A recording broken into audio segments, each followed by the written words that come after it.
जम्मू कश्मीर की सरकार ने साफ कर दिया है कि रहबरे तालीम जो टीचर लगे हुए हैं, जो रेगुलराइज भी हो चुके हैं, उन टीचर्स के लिए फिलहाल सरकार के पास कोई ट्रांसफर पॉलिसी नहीं है। हालांकि दबाव जबरदस्त है जम्मू कश्मीर की सरकार के ऊपर और सरकार को कहा जा रहा है कि रहबरे तालीम जब जनरल लाइन टीचर बन गए, उनके जनरल लाइन टीचर बनने के बाद अब आप उनके लिए एक ट्रांसफर पॉलिसी लाइए ताकि रहबरे तालीम टीचर्स को भी रिलीफ मिले।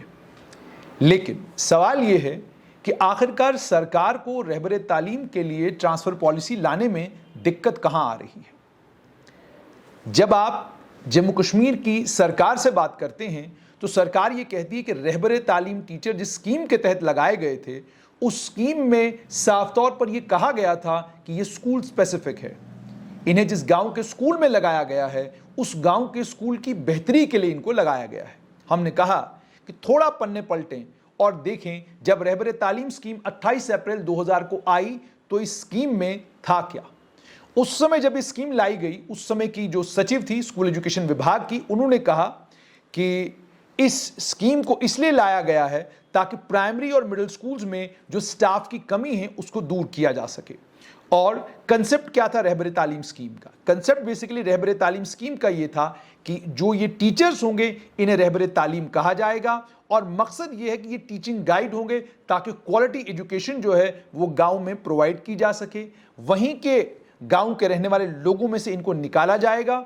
जब उनमें से ये निकलेंगे, इनकी अकाउंटेबिलिटी टीचर के तौर पर ज्यादा होगी, यानी इनके ऊपर गांव के लोगों की भी नजर रहेगी।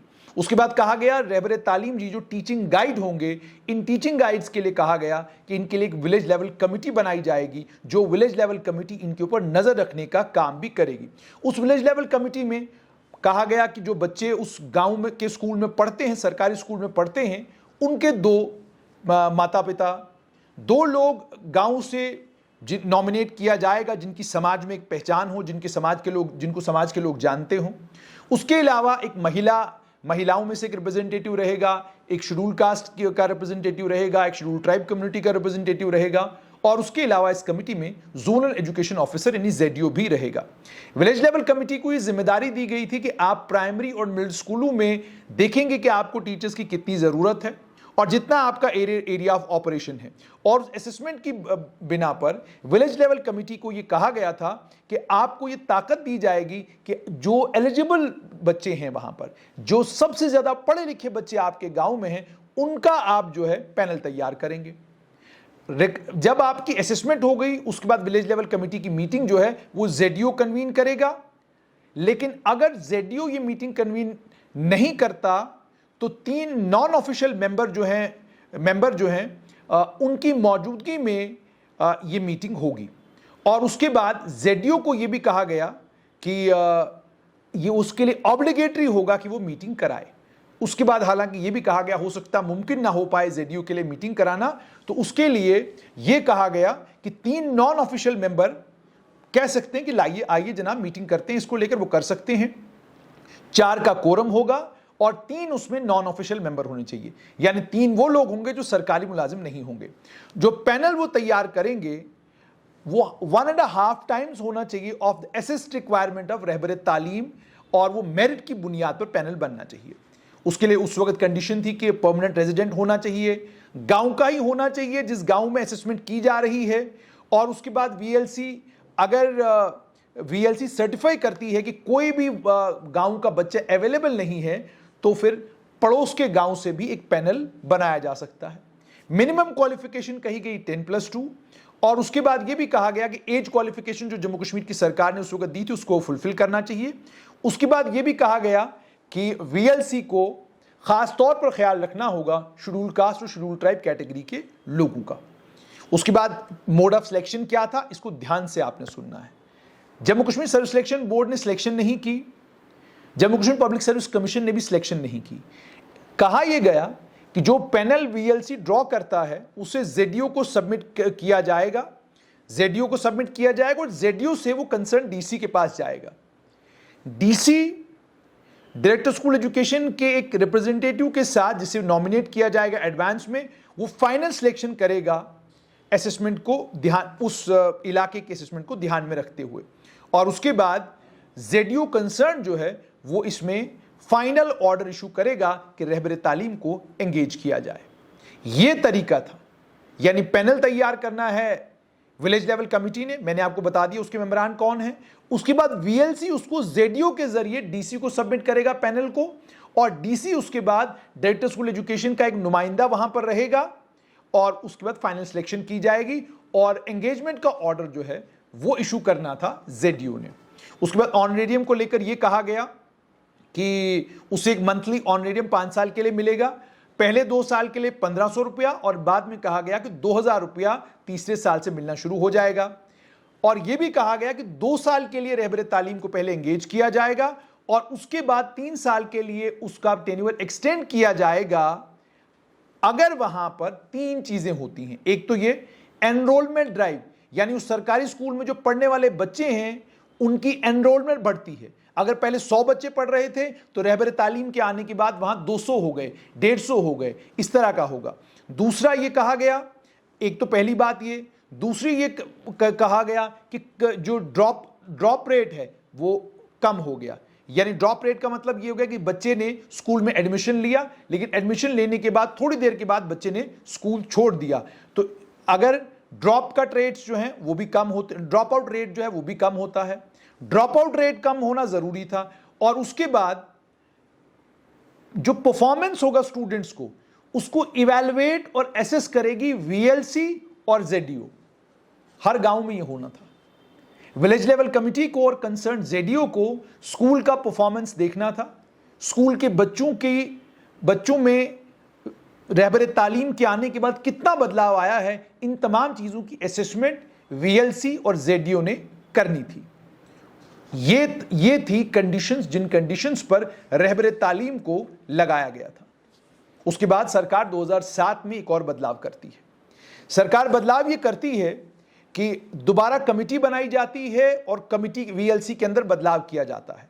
विलेज लेवल कमिटी में अब बदलाव करके जेडीओ, सरपंच उस गांव का, और अगर पंचायत गांव में नहीं है तो नंबरदार वीएलसी का हिस्सा। अगर ये इलाका किसी म्युनिसिपल कमिटी, काउंसिल या कॉरपोरेशन के इर्द गिर्द पड़ता है तो इलाके का लोकल काउंसलर या कॉरपोरेटर, 2 पढ़े लिखे प्रोमिनेंट लोग जिनको सीईओ नॉमिनेट करेगा, सीईओ तय करेगा कि कौन लोग नॉमिनेट होंगे, ठीक है। एक महिला रिप्रेजेंटेटिव गांव की, एससी एसटी कम्युनिटी की, उसको भी जेडीओ जो है वो नॉमिनेट करेगा। ये सरकार ने 2007 में इसके अंदर बदलाव किया। फिर 2009 में जब सर्व शिक्षा अभियान की इंप्लीमेंटेशन की बारी आई तो दोबारा विलेज एजुकेशन कमिटीज को रिकॉन्स्टिट्यूट किया गया। विलेज एजुकेशन कमिटीज में आप सरपंच आ गया, जिसको जेडीओ नॉमिनेट करेगा, वो कन्वीनर रहेगा। हेडमास्टर स्कूल का, 2 पेरेंट्स के रिप्रेजेंटेटिव, एक महिला जो पढ़ी लिखी हो, एससी एसटी कम्युनिटी के रिप्रेजेंटेटिव, और एक रिटायर्ड टीचर या एकेडमिशियन, उन्हें मेंबर बना दिया गया और उन्हें भी जिम्मेदारी दी गई कि आप भी आरईटी एंगेज करेंगे। ये सारे फैसले लिए गए। इस तरीके से रहबर तालीम स्कीम जो है वजूद में आई और उसकी इंप्लीमेंटेशन जम्मू कश्मीर में शुरू हुई। उसकी इंप्लीमेंटेशन के नतीजे में 2003 में जम्मू कश्मीर की सरकार ने स्कीम को पहले बंद किया, लेकिन बाद में जबरदस्त सियासी दबाव के चलते इस स्कीम को दोबारा से शुरू किया गया। नतीजा ये निकला, रहबर तालीम एंगेज सरकार करती गई और अभी भी बहुत सारे लोग हैं जो लिटिगेशन में हाईकोर्ट में हैं और हाईकोर्ट ने आदेश भी सरकार को दे दिए हैं कि जो पैनल फाइनल हो चुके हैं उन पैनल्स को आप फौरन अपॉइंटमेंट ऑर्डर दे दें। सरकार अभी उसमें खामोश है। लेकिन रहबर तालीम की एंगेजमेंट होती गई और ये मोड ऑफ एक रिक्रूटमेंट जम्मू कश्मीर में बन गया। इस मोड ऑफ रिक्रूटमेंट के जरिए हुआ ये कि 28,363 सुपर न्यूमरी पोस्टें क्रिएट करनी पड़ी ताकि इन्हें टीचर ग्रेड 2 के तौर पर रेगुलराइज किया जा सके। 6,576 पोस्टें जो जनरल लाइन टीचर की एग्जिस्टिंग थी या एंटिसिपेटेड थी या आने वाले वक्त में बनने वाली थी, क्रिएट होने वाली थी, और जिन जनरल लाइन टीचर्स को बाद में सर्विस सिलेक्शन बोर्ड के जरिए अपॉइंट किया जाना था, उन पोस्टों के अगेंस्ट भी 6,576 रहबर तालीम टीचर्स को रेगुलराइज किया गया। उसके बाद 4,542 के करीब नॉन टीचिंग की पोस्टें थी, उन्हें टीचर ग्रेड 2 के तौर पर इक्विवेलेंट कर दिया गया और इन पोस्टों को भी सैलरी स्ट्रीमलाइन करने के लिए और रेगुलराइज्ड आरईटीज जो सर्व शिक्षा अभियान के तहत रेगुलराइज किए गए थे, के लिए जो कैडर तैयार किया टीचर ग्रेड 2, इस टीचर ग्रेड 2 कैडर के लिए लगभग आप यूं समझ लीजिए कि 11-12 हजार के करीब करीब पोस्टें जो थी जनरल लाइन टीचर की और नॉन टीचिंग की, उन तमाम पोस्टों को उनके लिए मुख्तस कर दिया गया। अब मुख्तस करने का मतलब ये हो गया अब ये पोस्टें फिलहाल लंबे वक्त तक के लिए अवेलेबल नहीं होंगी। और सरकार ने उसी ऑर्डर में ये भी साफ कर दिया था कि जब तक ये सुपरन्यूमरी पोस्टें सीज खत्म नहीं होती, तब तक इसका मतलब ये हो गया कि तब तक किसी किस्म की कोई नई रिक्रूटमेंट हो मुमकिन नहीं है। 6576 के करीब करीब जनरल लाइन टीचर की और 4542 के करीब करीब नॉन टीचिंग स्टाफ की पोस्टें वापस आ जाएंगी और खाली हो जाएंगी, रिक्त हो जाएंगी, जब ये सारे का सारा सिलसिला खत्म हो जाता है।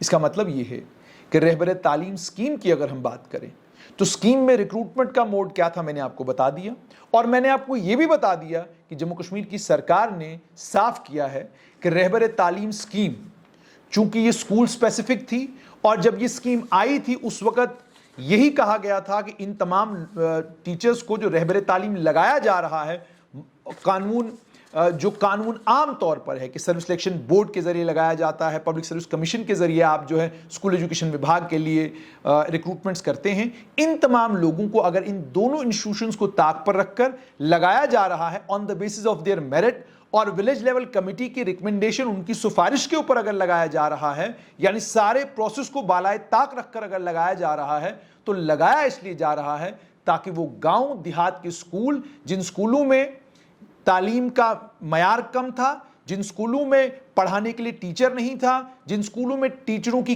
कमी थी, उस कमी को पूरा किया जाए ताकि स्कूल फंक्शनल रहे, वहां का ड्रॉप आउट रेट कम हो, वहां पर स्टूडेंट्स का परफॉर्मेंस अच्छा हो, वहां पर स्टूडेंट्स को अच्छी पढ़ाई करने का और अच्छे तरीके से पढ़ने का मौका मिले, इसलिए इन तमाम लोगों को लगाया गया था।